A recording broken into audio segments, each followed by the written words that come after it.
estamos fazendo algo que o nosso Jesus, Ele falou para nós: fazer isso em memória de mim. Então nós celebramos a ceia não em memória nossa, mas em memória do nosso Cristo.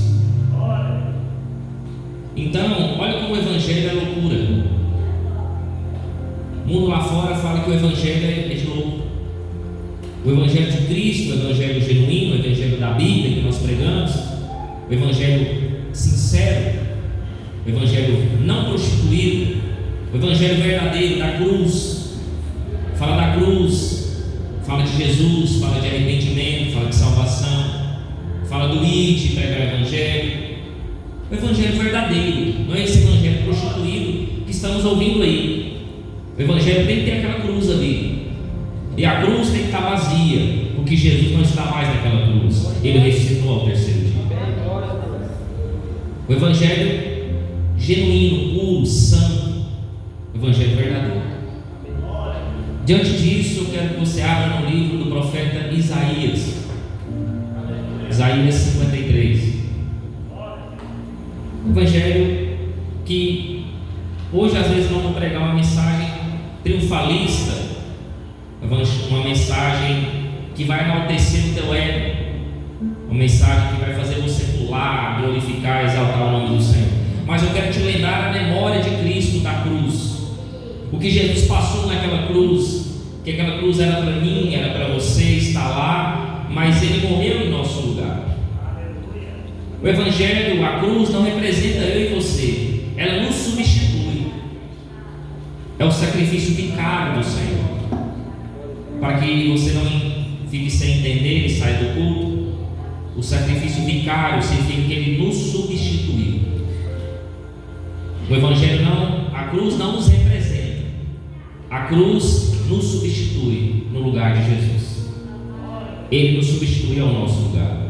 Substituir é diferente de representar. Eu estou aqui representando o país tal. Quando você vai na Olimpíada, não tem um representante de cada país.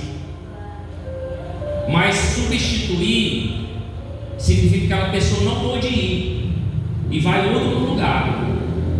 Em vez de ser eu e você, Ele nos substitui.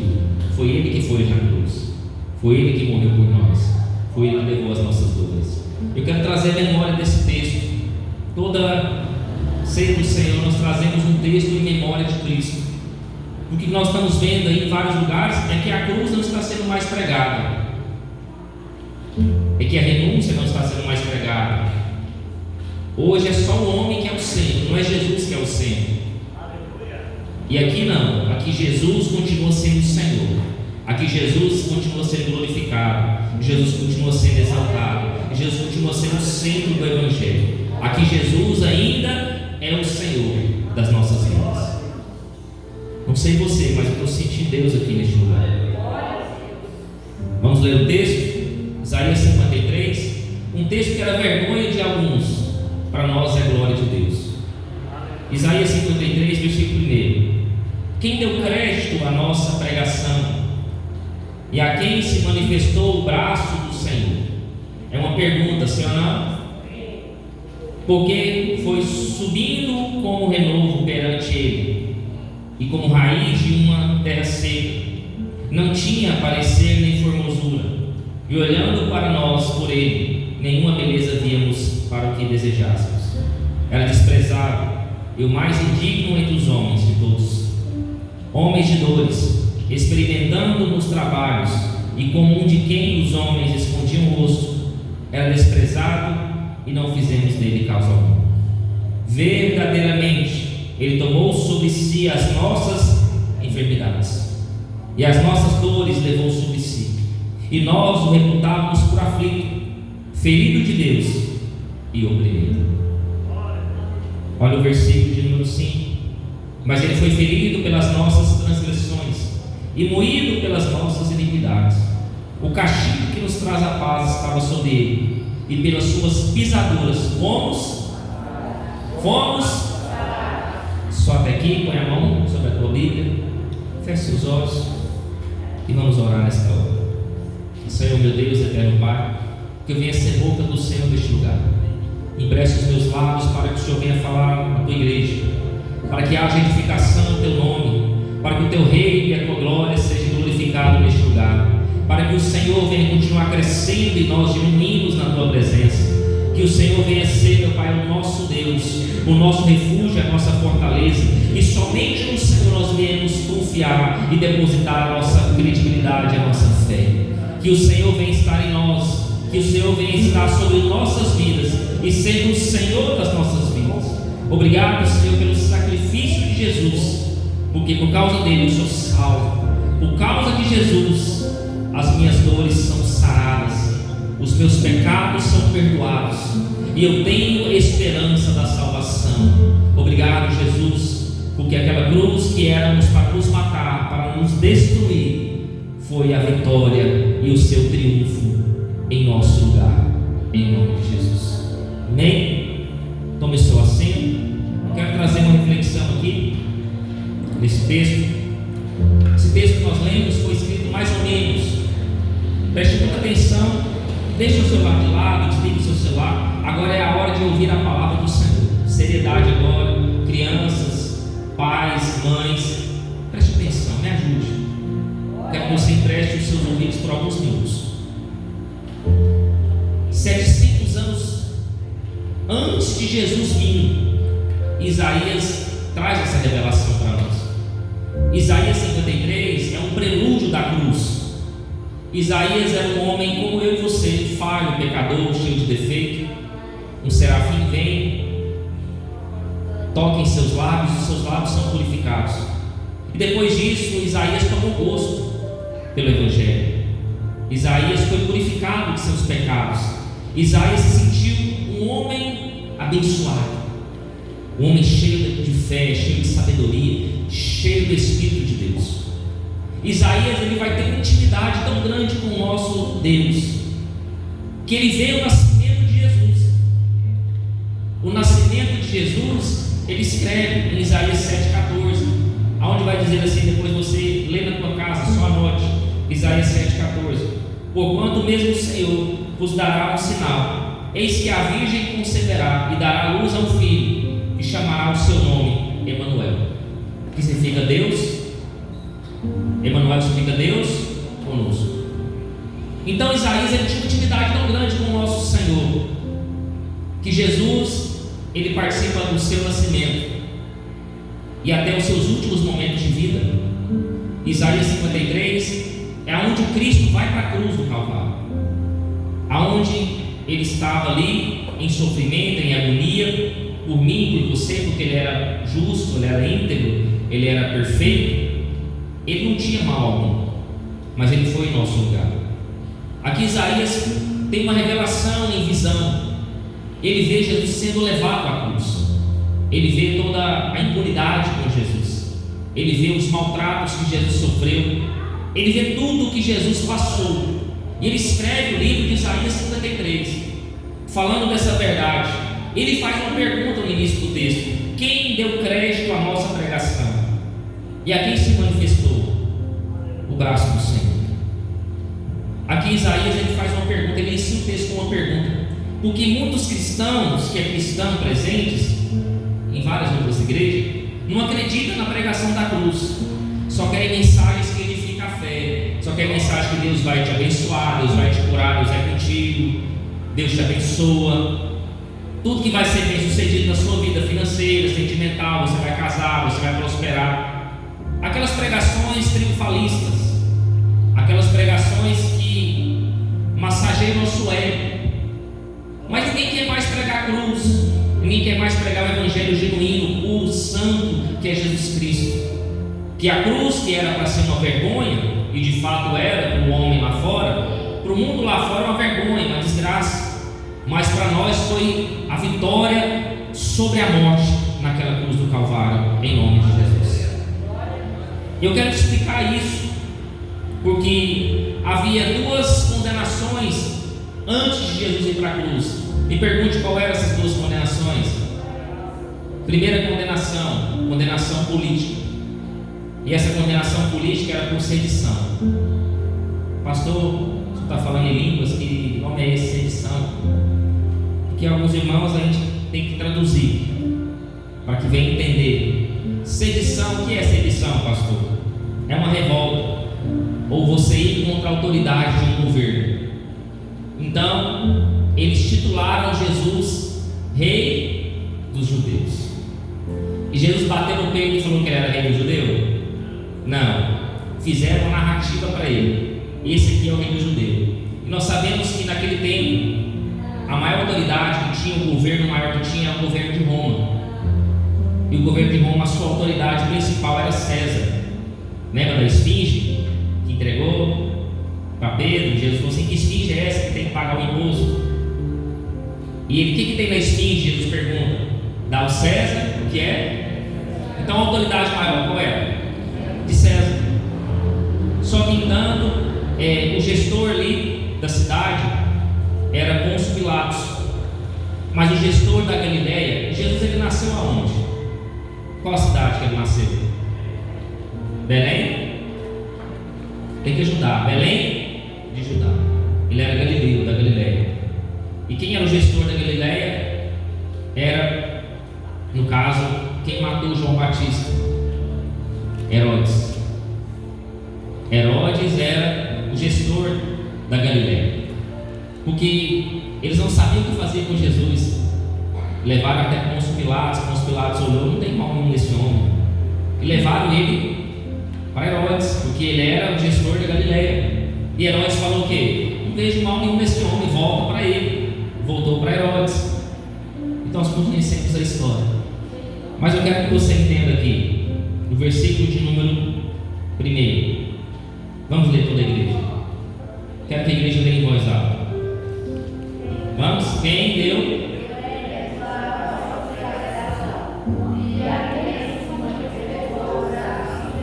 Amém? Só até aqui. E a segunda acusação ou condenação contra Jesus foi blasfêmia. Porque os religiosos daquele tempo, nós sabemos que é Caifás e seu genro Anás, eles estavam acusando Jesus, que Jesus estava blasfemando, se dizendo filho de Deus, que Jesus expulsava demônios por ser demônio. Então Jesus, ele foi acusado de demônio, ele foi acusado de ser filho de Deus, ele foi acusado de tantas coisas, que ele era um homem falho, pecador, que ele tinha pecado, e tantas outras acusações que nós sabemos que é indigno do nosso Senhor e Salvador. E algo que eu quero dizer para vocês, em Gálatas 3,13 vai dizer assim: Cristo nos resgatou da maldição da lei, fazendo-se maldição por nós, porque está escrito: maldito todo aquele que for pendurado no madeiro. Eu não sei você, mas a morte de Jesus foi uma das piores mortes que um homem pode ter. Até o homem mais perigoso de Roma tivesse matado, esquartejado alguém, tivesse matado o seu filho, tivesse matado a sua esposa, tivesse feito ali matar todo mundo, a família toda, ele tinha medo de ir para a cruz. Porque a cruz era um suplício muito forte. E o que é um suplício, pastor? É uma morte de tortura, é uma morte sofrida, que a sua carne vai ter que morrer, vai se esvair até o final. A pior morte, a morte mais cruel que o homem pode ter, é a cruz. E você sabia que quando Adão e Eva pecam, a cruz já havia sido revelada? Quando Adão e Eva pecam, o que eles usam para cobrir a sua nudez? Vestes de um cordeiro, de um animal. Olha que interessante, eles usam uma veste para se cobrir. E qual era o animal? E o que o cordeiro representa? Já viu quando você é revestido de Deus? O que é revestido? Colocar uma veste. Você se veste de Jesus, você se veste da santidade. Então a cruz já era revelada lá no Antigo Testamento. Quando Adão e Eva colocam a veste de cordeiro, ele estava dizendo: estou vestindo para cobrir a minha nudez, para cobrir o meu pecado. E quando nós vestimos a veste de Jesus, cobre-se o pecado. O pecado é tirado de nós. Nós estamos saindo do pecado e indo para a luz, que é Cristo Jesus. E o primeiro sacrifício vivo que nós temos no Antigo Testamento, nós sabemos que é Isaac. Isaac é uma maquete da cruz. Então, novamente, a cruz se revela no Antigo Testamento. Pastor, Isaac era santo? Sim, porque ele é separado em prol de Deus. Deus nos separou Isaac. Deus fez uma promessa com Abraão, vai ter um filho chamado Isaac. E quando Isaac ele é separado, o que é santo? Separado de Deus para viver a sua obra, a sua plenitude. Mas não era agradável, porque ele era falho, ele era pecador, ele era como eu e você. Porque uma coisa que não salva é a lei. A lei não salva ninguém. Por quê, pastor? Porque a lei apenas nos condena. Se você errou, se você pecou, você tem que pagar. Se prostituiu, vai ter que ser apedrejado. Se fez tal isso, você vai ter que remanescer tal coisa. Se você fez tal coisa, a lei te acusa. Então a lei não salva, a lei não serve para nada. Ela só é o aio. O que é o aio? Ela só nos mostra que nós dependemos de um Salvador, de um Redentor, que é Jesus Cristo. Então a lei, ela é um aio. Ela é um prelúdio que nós precisamos de um Redentor. O que é Redentor, pastor? Um Salvador, que é Jesus Cristo. Então ela apenas nos mostra a nossa humanidade, a nossa fraqueza, o quão falho nós somos, o quão pecador nós somos diante de Deus. E aqui no versículo número 2 vai dizer assim: porque foi subindo como renovo perante ele, como raiz de uma terra seca, não tinha parecer nem formosura, e olhando para nós ele, nenhuma beleza vimos para ele, para que o desejasse. Eu vejo algumas pessoas pregando de uma forma errônea esse texto e falam que Jesus era muito feio, né? Jesus era comprido, uns falam que é louro, outros falam que era moreno, outros falam que é branco, outros falam que é preto, que era várias coisas. Mas não é isso. Aqui, essa questão aqui da parte que ele não havia beleza, era a parte que ele estava indo para a cruz. Que as pessoas que viram ele naquela cruz não tiveram pena, não tiveram dó, não tiveram nada sobre ele, nenhum sentimento bom. Eu quero que você entenda algo aqui. A aparência de Jesus, a gente olha como uma pessoa grande, né? Os judeus esperavam um rei. Quem lembra de Davi? Não foi um soldado, não foi um homem de guerra, homem de batalha. Quem lembra de Saul, primeiro rei de Israel? Saul era alto, Saul tinha porte físico. Para você ter uma noção, Saul era tão alto que o homem mais alto da tribo batia no seu ombro. Tanto como era alto, forte, valente, postura. Então o que nós olhamos? Aparência. Nós olhamos o que? O que é de fora. Mas Deus olha o que é por dentro. Deus olha o coração. E Jesus viveu uma vida simples. Estavam esperando um rei, ou um imperador, ou um príncipe, ou alguém de porte físico, ou alguém rico, dinheiro. Mas Jesus ele nasceu em Belém de Judá, ele nasceu em Nazaré. Aqui lembra alguém de Natanael? Filipe vai chegar até Natanael e Natanael falou assim: pode vir alguma coisa boa de Nazaré? Tem alguma coisa que presta de Nazaré? E Filipe: só tem o nosso Senhor Jesus Cristo, que é aquele que vai nos salvar. Ele presta, ele é bom, ele é santo, ele é agradável a Deus. Só Jesus, Jesus era tudo, ele já é completo. Então não tinha nada que prestava em Nazaré, Jesus nasceu de lá. Olha para você ver como o nosso evangelho, o evangelho da salvação, o evangelho da Bíblia, é loucura. O homem espera uma coisa, Deus vai lá e faz outra. Você espera uma coisa grande. Quem é religioso demais espera um milagre, espera uma maravilha, espera algo grande, e Jesus opera nas coisas pequenas. Jesus nasceu de uma virgem chamada Maria, e seu pai era carpinteiro chamado José. E Jesus era simples, tinha uma vida simples. Já viu que as cores de Jesus eram simples? Jesus chegou lá, fez um lodim do barro, limpa os olhos, lava os olhos, você será curado. Olha que simplicidade. Era simples ou não era as cores de Jesus? Né? O nosso evangelista falou que era um lunático, e Jesus só pôs a mão, seja curado. O homem foi curado, o jovem foi curado. Era simples as cores de Jesus. Então o homem esperava algo grande. Então nada que Jesus tinha desejássemos a ele. Então Jesus ele veio de uma forma simples, e os religiosos esperavam a grandeza. Jesus vinha com um cavalo de ouro, um cavalo branco, chegado ele com carruagem, com um soldado que ia livrar ele das mãos de Roma. Era isso que o povo pensava. Mas Jesus veio de uma forma simples, humana. E Jesus veio para mostrar que Ele não está preocupado com o nosso exterior, Ele está preocupado com o nosso interior. O homem olha por fora, Deus olha por dentro. Louvado seja Deus. Então a aparência de Jesus era essa. Não havia beleza que desejasse. Olha o versículo 3. Vamos ler toda a igreja comigo. E era desprezado, e o mais indigno entre os homens, homens de dores, experimentando os trabalhos, e como um de quem os homens escondiam o rosto. Era desprezado, e não fizeram dele razão.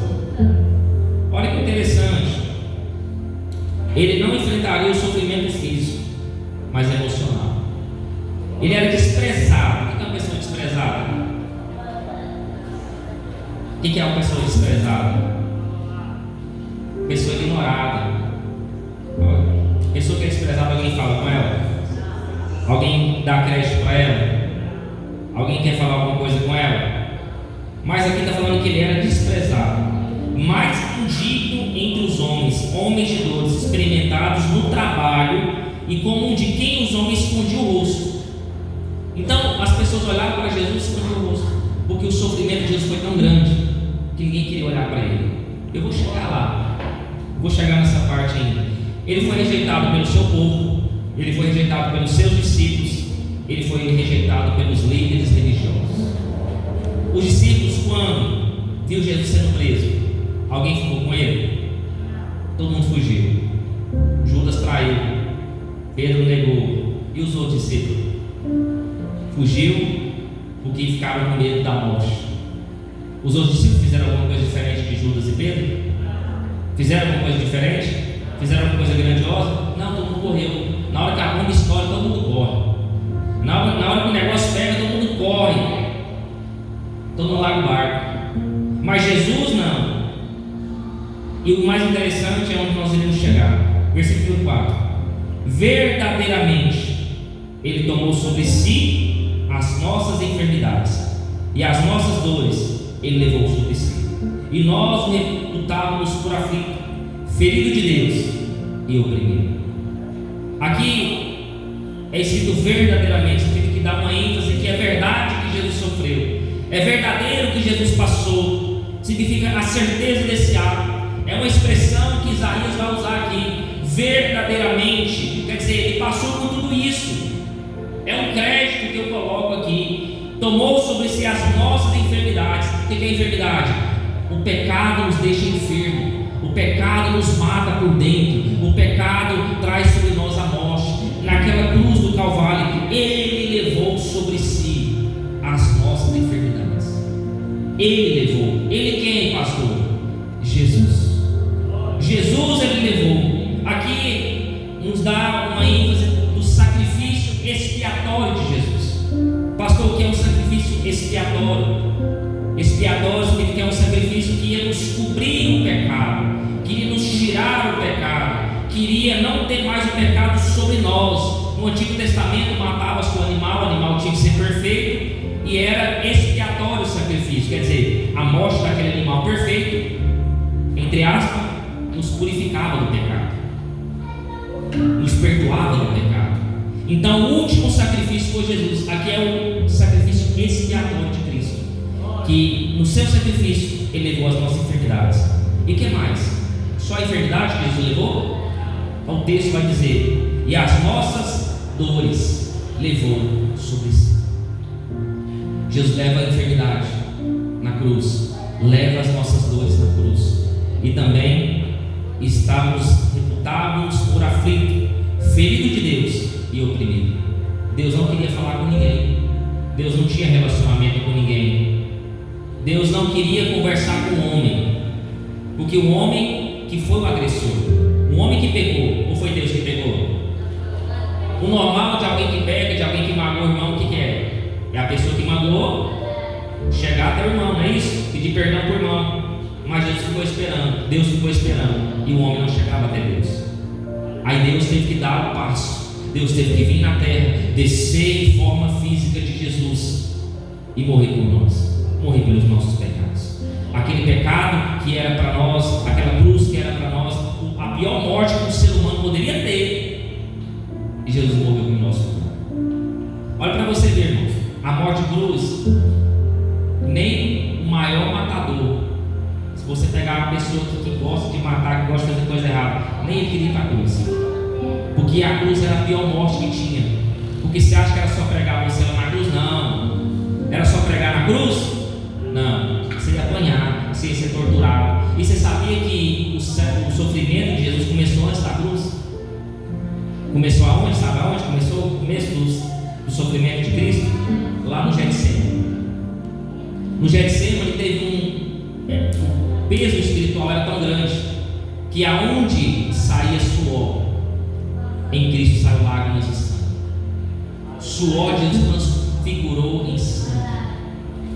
Você sabia que alguns teólogos dizem que houve um pacto entre Deus e Satanás no Getsemane? Preste atenção aqui, reforma, preste atenção aqui. Alguns teólogos dizem que no Getsemane a intensidade espiritual era tão grande que Deus e Satanás se apresentam no Getsemane e eles fazem um pacto. Que pacto foi esse, pastor? Deus falou: não vou interferir. Se ele quiser morrer para a humanidade, tudo bem, mas se ele não quiser fazer, eu não vou interferir. Mas também Satanás, não interfira também. E eles não interferiram. É o que os teólogos dizem. Jesus ele ia tomar suas próprias decisões. No entanto, quando ele vai orar, ele vai dizer o quê? O que ele vai dizer daquele cálice? Se possível, aparte-me desse cálice. Mas ele vai dizer: todavia, não seja conforme a minha, mas conforme a tua vontade. Aquele cálice era para eu e você tomar. Pensa no cálice amargo. Pensa no cálice que desceu rasgando a garganta de Jesus com aquele cálice. Um cálice doloroso, um cálice que ia ter sofrimento. Porque Jesus, quando ele toma aquele cálice, ele vê o futuro dele. Ele vê a cruz, ele vê o sofrimento, ele vê as batidas, ele vê aquela crucificação, ele vê as mãos sendo pregadas, ele vê aquela cruz de espinhos, ele vê o povo romano se escarnando dele, zombando dele, ele vê quantas chicotadas ele ia levar. Eu quero chegar nesse contexto ainda. Isaías 53, Charles Spurgeon vai dizer assim: o cristão verdadeiro que lê Isaías 53 e não sai uma lágrima dos seus olhos, ainda não foi agraciado com a graça de Jesus. Falta ele ser convertido de novo. Falta ele ler Isaías 53 e chorar pelo sofrimento do nosso Salvador Jesus Cristo. Quem lê Isaías 53 e não chora, está precisando nascer de novo. Quando eu estava lendo esse texto, eu chorei pelo sofrimento de Jesus, porque era para mim, era para você estar lá. Mas ele nos substituiu. E ele vai dizer assim, versículo 5: mas ele foi ferido pelas nossas transgressões e moído pelas nossas iniquidades. O castigo que nos traz a paz estava sobre ele, e pelas suas pisaduras fomos sarados. O termo ele foi transpassado significa que a crucificação foi o maior sofrimento de Cristo. Mas o que deu força para Jesus? Foi que Jesus ele era Deus, e Deus ele tem o poder da onisciência. Ele consegue ver o futuro, ele consegue ver lá na frente. Ele conseguiu ver os discípulos sendo batizados com o Espírito Santo, ele conseguiu ver você vencendo o seu pecado, ele conseguiu ver você glorificando aqui nessa noite, ele conseguiu ver você sendo um homem e uma mulher de Deus, uma mulher íntegra, uma mulher honesta, uma pessoa que estava no pecado, mas você é lavado e remido do sangue do Cordeiro. Isso deu força para Jesus. O que trouxe Jesus, o que levou Jesus, qual é a pergunta? O que levou Jesus até aquela cruz? Os nossos pecados. E Jesus merecia aquela cruz? A Bíblia diz que ele foi ferido pelas nossas transgressões. Transgressões é culpa. Ele foi ferido por nossa culpa. Era para nós. E a Bíblia diz que ele foi moído pelas nossas iniquidades. Moído significa que ele foi quebrado. Moído significa que ia ser doloroso, não ia ser fácil. E algo que eu quero falar com vocês aqui, compartilhar com os irmãos: aquela crucificação, você sabe o nome do chicote que Jesus levou? Alguém sabe? Fui atrás, pesquisar. E o nome é azorrague. E o que é uma azorrague? Alguém sabe? Era composto por 8 tiras de couro. Quantas? 8. E cada ponta tinha um pérfuro cortante. E cada ponta tinha um osso. E na ponta final tinha um osso de carneiro, que quando batia, dilacerava a carne, rasgava a carne, perfurava a carne. E aí, se você sabe quantas chicotadas Jesus levou, tem a resposta também. Tudo na lei tem uma resposta. Sabe quantas chicotadas uma pessoa que fez algo tinha tomado, azorrague? 39. Agora coloca 39 vezes 8, que tinha 8 pontas, 8 tiras de couro. Quantas vezes dá? Fiz o cálculo, eu sou curioso. 38 vezes 39 vezes 8 dá 312. 312. Alguém que já viu aquele filme do Mel Gibson? De Jesus? É o mais real que tem. Jesus fica todo rasgado aqui, as suas costas dilaceradas. Jesus apanhou tanto, Jesus levou tanta chicotada, que o seu rosto ficou exposto, a sua carne ficou exposta. Sabe esse prelúdio que Isaías teve aqui? Esse prelúdio aqui, não havíamos beleza nenhuma para que desejássemos. Ele era desprezado, escondiam o rosto e fizeram caso algum dele. Isso aqui era o momento da cruz, o momento que ele levou aquela chicotada, 39 chicotadas no azorrague, e Jesus ele sangrava. E Jesus foi cortado, perfurado. Imagine Jesus apanhar o dia todo, ter o seu psicológico abalado o dia todo, ainda ter que carregar uma cruz. Por isso que Jesus não consegue, no meio do caminho ele larga a cruz. No meio do caminho a cruz cai, porque Jesus estava cansado. Jesus havia sido apanhado, surrado. 312 cortes no seu corpo. Sabe o que isso significa? Todas as vezes que você for pecar, lembra dos açoites que Jesus levou. Agora uma pergunta que eu quero fazer: o que você está fazendo com essa graça? O que você está fazendo com essa salvação que Jesus sacrificou, deu a sua vida por nós? O que você está fazendo com ela? Está vivendo uma vida normal? Está sem orar? Está postando coisa do mundo, vivendo a sua vida? Ah, pastor, vou na igreja hoje, amanhã eu estou fazendo tudo errado de novo. O sacrifício de Jesus foi à toa para você? As 312 chicotadas que ele levou, que rasgou o corpo dele, foi à toa para você? Quando você pensar em pecar, lembra de Isaías 53. Lembra da dor que Jesus passou, dos cortes que ele teve, dos sangramentos que ele teve, porque a pior morte, o pior marginal que tinha, nem queria passar pela cruz, porque a cruz ia te matando aos poucos. Se fosse uma morte rápida, graças a Deus. Imagina uma morte que você tinha que ser torturado, surrado, apanhar, depois de te pregar na cruz. E você sabia que o nome da família ficava manchado? O que eu li aqui no início do texto? Maldito aquele que foi pregado no madeiro. Então Jesus fez maldição por nós. Você acha que Maria, o nome da mãe dele, do pai, ficou queimado, irmão? Porque a família da pessoa que era morta na cruz, vou fazer descaso. O povo está vendo ali, ó, Jesus morreu, a mãe dele, maldito, mãe maldita, não ensinou seu filho, não ensinou ele as coisas de Deus, não ensinou ele a andar no caminho do Senhor. Ela era feita maldita, ela era mal falada. Ninguém prega isso, né? Na Bíblia não tem isso, mas a gente começa a imaginar. Isso, depois que Jesus morreu, maldito aquele que foi pregado no madeiro. Como que o nome de Maria ficou? Manchado. Ela ia no mercado fazer uma compra, todo mundo falava dela. Olha lá, mãe de Jesus. Imagina isso. E ela sabia disso, que ela ia ser maltratada, porque ela aceitou. E Jesus fez tudo isso sabendo que ele ia passar, sabendo que ele ia sofrer.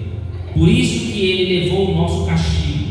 E a Bíblia diz que pelas suas pisaduras somos sarados. Somos sarados. Olha o versículo 6. Vamos ler toda a igreja. Todos nós andávamos desgarrados como ovelhas, cada um se desviava pelo seu caminho, mas o Senhor fez cair sobre ele a iniquidade de nós todos. O que andava desgarrado? O homem andava conforme o seu desejo. não tinha pastor, não tinha uma ordenança, andava conforme os seus desejos da carne, andava segundo o pecado. O pecado que te guiava. Antes de Jesus vir, você era guiado pelo pecado. Você era desgarrado, era inimigo de Deus, não tinha comunhão com Deus, não tinha relacionamento com Deus. Quem te guiava? O pecado. O que você fazia? O pecado queria. Andávamos segundo os nossos desejos, filhos da ira, desgarrados, fora da presença de Deus. Mas de forma consciente, o ser humano consegue ser pecaminoso. Porque pegar alguém justo, santo, que curou, que salvou, que libertou, ainda condenar essa pessoa, morre de muito maldoso. Nós somos pessoas más. Nós não merecemos a graça de Deus. Mas o amor de Deus é tão grande, é tão infinito, que mesmo Jesus sendo justo, não ter pecado, não ter mácula, não ser uma pessoa boa, Ele desejou conscientemente morrer no nosso lugar. A gente tem que ter vergonha do pecado. A gente tem que ter vergonha dos nossos atos de vez em quando. Por isso todo dia você tem que orar e pedir perdão para Deus. Senhor, perdoa, porque eu sou falho, sou pecador. Aquela vontade, aquele desejo que tem que matar seu irmão de vez em quando, de falar umas coisas, de atropelar o irmão. Deus, tomara que o irmão morra atropelado, passe por cima dele, tomara que ele perde a mulher dele, tomara que... Esses pensamentos que a gente tem maligno, Deus tem que nos libertar de tudo isso. Pastor, eu não sou digno de subir aqui. Quem que é digno de subir e pregar? Eu sou falho, eu sou pecador. Todo mundo aqui é falho, todo mundo é pecador. Isso aqui é graça. Se Deus curar é graça, se Deus fazer é graça, se Deus libertar alguém é graça. Não é pela nossa vontade, não é porque nós merecemos estar aqui, é porque a graça de Jesus nos alcançou. É pelo sacrifício da cruz. Aquela cruz que era maldita, que as pessoas olhavam e falavam assim: maldita aquele que foi na cruz. É onde Jesus triunfou, matou o pecado, matou o diabo e matou a morte. Foi naquela cruz do Calvário. Aquela cruz que era vergonha é orgulho do crente hoje. Mas aquela cruz está vazia e Jesus não está mais nela. Ele ressuscitou. Andava desgarrado. Olha o versículo 7. Ele foi oprimido, mas não abriu a boca. Como o cordeiro foi levado ao matador, e como ovelha muda perante os seus tosqueadores, ele não abriu a boca. Qualquer um que fosse no lugar de Jesus tinha maltratado, tinha xingado, tinha falado. Imagine, irmão, Jesus está lá orando no Getsemane. Vamos reprisar essa cena aqui. Jesus está lá orando no Getsemane. Deus vai descer, Judas vai chegar, e Judas vai vir com uma multidão de soldados e fala: aquele que eu beijar é Jesus Cristo. Eu sei que a cena vai ficar com raiva. Ele dá um beijo em Jesus. Antes dele soltar, Jesus agarra o braço de Judas. Olha a cena. Jesus agarrou o braço de Judas, puxou Judas para perto dele e disse: amigo, por que fizesse isso? Judas sabia que Jesus nunca foi duas caras. Judas sabia que Jesus não era falso. Judas sabia que quando Jesus falava amigo, era amigo de verdade. E Jesus não falou aquilo para maltratar Judas. Jesus falou aquilo com a intenção de salvar Judas. Judas, quando Jesus pegou no braço de Judas, Jesus viu o futuro de Judas. Jesus viu Judas subindo, se enforcando, se amarrando e se matando. Mas Jesus, mesmo em meio ao sofrimento, ele ainda queria salvar Judas. Ele falou: Judas, não faz isso. Você ainda é meu amigo. Sabe o que Jesus está falando em outras palavras para Judas? Judas, mesmo você fazendo isso, você ainda continua sendo meu amigo. Mesmo você fazendo isso, eu ainda amo você. Mesmo você fazendo isso, é necessário você fazer isso para que se cumpra o que os profetas profetizaram há 700 anos atrás, que foi Isaías. Mesmo você fazendo isso, o meu amor não vai diminuir contra você. Todas as vezes que nós traímos Jesus, pecamos, pensamos coisa errada, é um pouco de Judas em nós. Mas Jesus nos chama de amigo. Ele vai dizer: mesmo você fazendo isso, eu ainda continuo te amando. Mas sai disso, abandona isso, não faz isso mais. Vem até mim, seja feita a tua vontade. Vem até os braços do Pai, porque Jesus ainda está te esperando. Ele está ali no mesmo lugar, o caminho é o mesmo, a Bíblia é a mesma, o Senhor é o mesmo, o Deus é o mesmo, o Senhor é o mesmo, a lei é a mesma, o Salvador é o mesmo. Então ele foi levado mudo E Jesus falou assim: por uma palavra Jesus podia destruir qualquer pessoa. Eles olharam: Jesus, desce daí, se não é o Senhor. Zombaram dele, maltrataram ele, colocaram uma coroa de espinho. Os romanos, os soldados brincavam: você não é o rei do judeu? Você não é o Senhor dos senhores? Desce da cruz. E quantas vezes nós descemos da cruz? Falamos que não vamos fazer tal coisa e fazemos. Falamos que nós não vamos prostituir mais e prostituímos. Falamos que não vamos mentir mais e mentimos. Falamos que não vamos enganar mais e enganamos. Tem gente que precisa reconciliar com Deus de novo. Está na igreja e ainda continua nas práticas erradas. Conhece o Senhor, conhece a Bíblia, conhece o nosso Deus, conhece a graça, mas brinca com a graça de Deus. Não foi regenerado, não foi reconciliado, não está convertido ainda. Tem que voltar a aceitar Jesus de novo. Tem que voltar a conhecer Jesus de novo. Está na igreja e continua com as mesmas práticas. Precisa ser liberto de novo. Precisa ser transformado de novo. Versículo 8: da opressão e do juízo foi tirado. E quem contará o tempo da sua vida? Porquanto foi cortado da terra dos viventes. Pela transgressão do meu povo foi ele atingido. Esse versículo 8 fala que poucos vão entender o que Jesus viveu e passou. E Jesus ele teve uma morte prematura, ele morreu muito novo. Nós sabemos que ele começou o ministério com 30 anos. E 3 anos ele fez os seus milagres, as suas maravilhas. O ministério de Jesus foi muito curto, 3 anos apenas. Mas Jesus, que esse texto, Isaías, ele está falando que poucos compreenderam que a morte era necessária para que haja redenção em nós, para que haja remissão de pecado, para que haja libertação sobre as nossas vidas. Então Isaías vai dizer: da opressão e do juízo foi tirado. Quem contará o tempo da sua vida? Quer dizer, sua vida foi muito curta aqui na terra. Ele viveu pouco, mas com propósito. O importante não é o tempo que você vive, o importante é o propósito que você está. Se você está no propósito de Deus, você alcança misericórdia e salvação. Versículo 9: puseram na sua sepultura como os ímpios, e com o rico na sua morte, porquanto nunca fez injustiça, nem houve engano na sua boca. Sabe que Jesus foi sepultado juntamente com os ímpios? O que significa isso? Ao ser sepultado com os ímpios, Isaías está dizendo assim: significa que Jesus foi tratado como marginal. Jesus foi tratado como uma pessoa que não era para ser tratado. Ele foi tratado como o pior criminoso que tinha. Morrido com ímpio significa que Jesus não teve valor nenhum. A humanidade olhou para ele e falou assim: é um criminoso. E Jesus fez alguma coisa má? Ele só foi bom, ele só curou, ele só salvou, ele só libertou. Agora vamos entender uma coisa aqui. Se Jesus fez o que era bom, por que ele foi morto? Se Jesus fez o que era bom, por que o povo? Porque Pilatos falou assim: eu não vejo maldade nenhuma nesse homem. Lava as minhas mãos pelo sangue deste homem. Vamos deixar o povo decidir, não é isso? E a maioria dos povos que estava lá foi o povo que Jesus curou, sim ou não? Aquele mesmo povo que falou assim: Hosana, é bem-vindo Jesus. Quando ele entrou com o jumentinho, quem lembra dessa cena? Clamaram hosanas, clamaram que ele era o Filho de Deus, clamaram que ele era o Senhor e Salvador. O mesmo povo que estava aplaudindo é o mesmo povo que estava gritando para crucificar ele. Crucifica e que seu sangue caia sobre nós. Olha, está com o ser humano é mal. A gente é tão mal, irmão, que a gente vê alguém apanhando na rua, não, o irmão se vira para lá. Deve ter matado alguém, deve ter falado alguém, deve ter batido na mulher, está apanhando por causa disso. A gente não tem compaixão mais.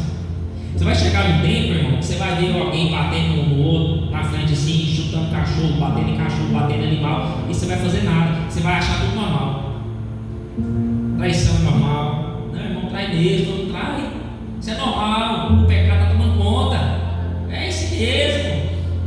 O irmão lá bateu lá, tem que morrer mesmo, bateu na esposa, fez isso, tem que morrer mesmo, tem que ser feito assim mesmo. Ele mereceu isso aí. É assim que a gente fala. O ser humano está cada dia pior. E a maldade está tomando conta. Aquele país lá merece isso mesmo. Merece que joga uma bomba lá. Tomara que o Trump vai lá e arrebenta tudo. Agora o Trump está sendo salvador, né?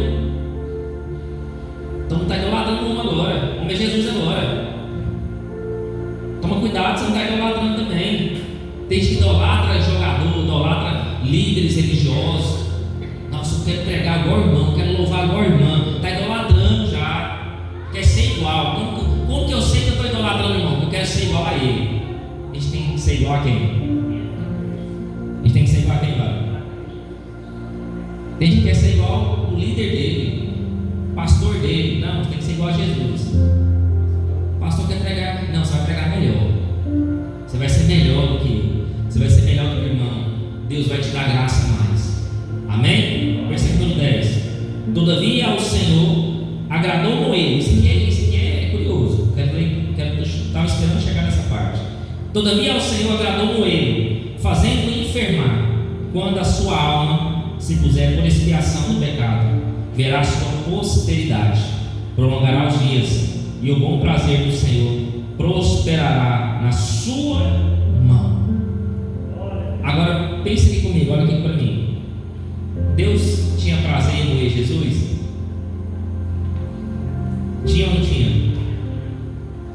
Tinha ou não tinha? Olha aqui, irmão. Todavia, ao Senhor agradou o moer. Quem agradou? O Senhor está letra minúscula ou maiúscula? Quando é maiúscula, quem está agradando? Deus agradou o moer Jesus. Não dá um nó na cabeça da gente? Só que aqui tem um outro sentido. Agradou o moer que Jesus estava falando, Deus estava falando assim: o plano de salvação é isso aí. Jesus tem que ser moído, Jesus tem que ser quebrado. Por causa de nós, o pecado nosso estava sendo arrebentado, o pecado nosso estava sendo destruído naquela cruz. Jesus pegou, olha aqui, Deus pegou todo o pecado, Deus pegou toda a transgressão, Deus pegou toda a iniquidade e lançou sobre Jesus. Então, no momento da cruz, é como se Jesus, para você entender, é como se Jesus absorvesse todo o pecado, absorvesse toda a iniquidade, absorvesse toda a transgressão, toda a culpa, tudo aquilo que era ruim, tudo aquilo que era maligno, toda a maldade do ser humano, foi com ele naquela cruz. Ele sepultou o pecado, a morte, Satanás na cruz do Calvário.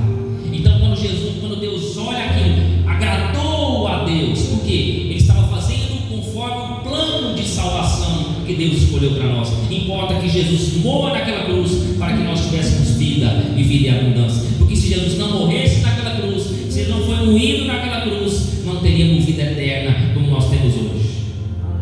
Não teria salvação para nós. Estávamos fritos, estávamos mortos nos delitos e pecados.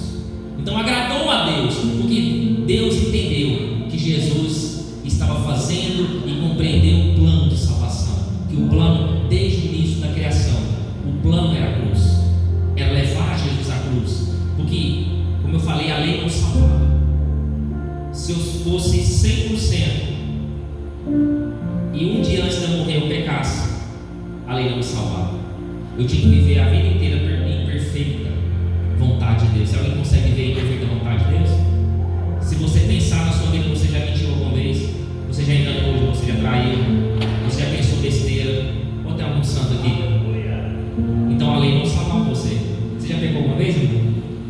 Demais, né? Já pegou? Quem que já pecou? Pastor, já pequei. Demais.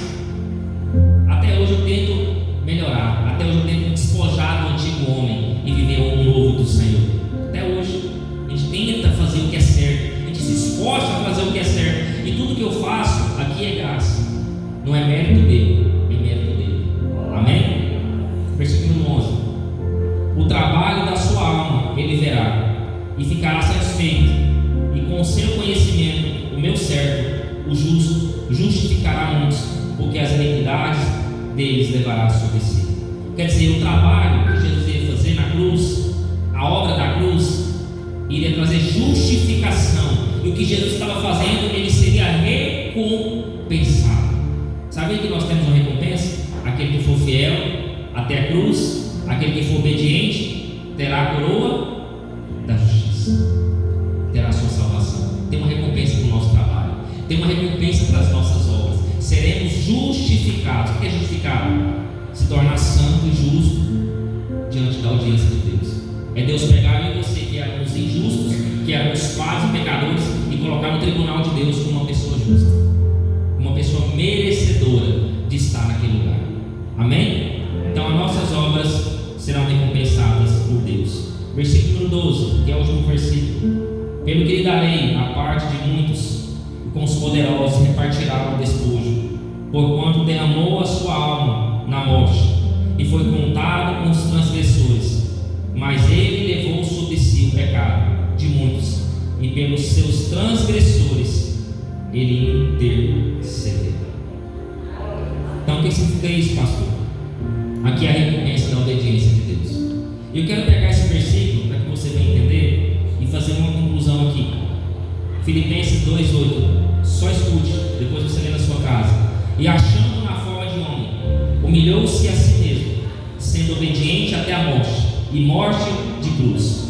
Por isso também Deus o exaltou soberanamente, lhe deu um nome que é acima de todo nome, para que ao nome de Jesus se dobre todo o joelho, do que estão no céu, na terra e debaixo da terra, e toda língua confesse que Jesus Cristo é o Senhor, para a glória de Deus Pai. Então Deus o exaltou.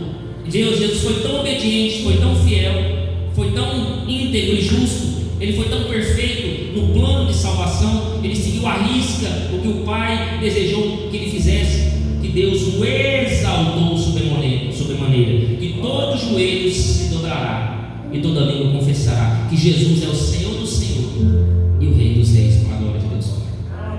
Você já percebeu que nenhum demônio sai se não for pelo nome de Jesus? Por quê? O nome de Jesus tem todo o poder. Antes, para me concluir aqui, para a gente passar para a ceia do Senhor, eu quero contar uma história muito rápida e muito objetiva sobre isso daqui. Um certo pastor, que ele não quis identificar o nome, eu escutei essa história, eu quero passar ela para vocês. Eu falo muito pouco de exemplos assim, fora da Bíblia, mas eu achei essa interessante, que encaixa com uma pregação dessa noite. Lá na Índia, nós sabemos que era uma região muito atribulada, uma região com grande dificuldade, de homens pecadores e falhos, mas tinha um missionário com a sua esposa e seu filho. Ele estava pregando a palavra do Senhor e um dia voltou para casa, foi almoçar, e ele estava indo no caminho da catedral para pregar mais uma vez a palavra do Senhor.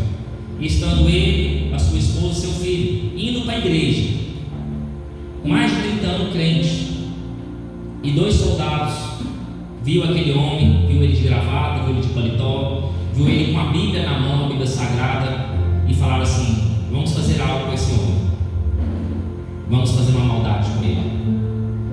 Pegaram aquele pastor, aquele missionário, pegou a sua esposa, amarrou eles, levou eles num canto e pegou o seu filho, o seu único filho que eles tinham. Preste atenção nessa história. Pegou o seu único filho que tinha, amarrou o seu pai, amarrou a sua esposa e começou a surrar o seu filho. Começou a dar murros, a pontapés, ele mais um outro guarda, um segurava e o outro batia. E a força que aquele menino tinha, ele gritava: socorro, papai, me ajuda, papai, socorro, papai, me ajuda. E aquele homem amarrado, amordaçado, não podia fazer nada, porque um outro guarda estava segurando, ele estava amarrado, e a sua esposa também. E lágrimas saíam dos olhos daquele homem, lágrimas saíam dos olhos daquela mulher. E aquela criança foi apanhando, foi levando socos, foi levando murros, até que uma hora os gritos foram diminuindo. Os gritos foram diminuindo, os gritos foram diminuindo, até que o grito parou. E quando o grito parou, quando o pai olhou, a criança já tinha sido morta. Quando aquele missionário olha para o seu filho, chorando em lágrimas, ele lembrou de Isaías 53. Ele lembrou que o pai deu o seu filho para morrer em nosso lugar. Aquele pai chorando e lembrou: graças a Deus, porque Jesus morreu por nós naquela cruz do Calvário. Quem aqui tem um filho? E aqui quem aqui teria coragem de entregar o seu filho para morrer? Ninguém. Alguém que teria? Pega o seu filho mais velho, a sua filha mais velha, entrega para morrer para a humanidade. Quem aqui não teria essa coragem de entregar o seu único filho para morrer por homens falhos e pecadores? Teria? É aquele missionário maior amor de Jesus, o maior amor de Deus se revela naquela cruz do Calvário, aonde a morte e a justiça de Deus se encontram. É naquela cruz. Quando você olhar para aquela cruz, é para você ter orgulho que Jesus morreu em seu lugar, e hoje você pode ter uma chance de morar na eternidade com Ele, se você obedecer a Ele nessa noite. Amém? Vamos se colocar de pé. Em nome de Jesus, nós vamos glorificar o nome do Senhor.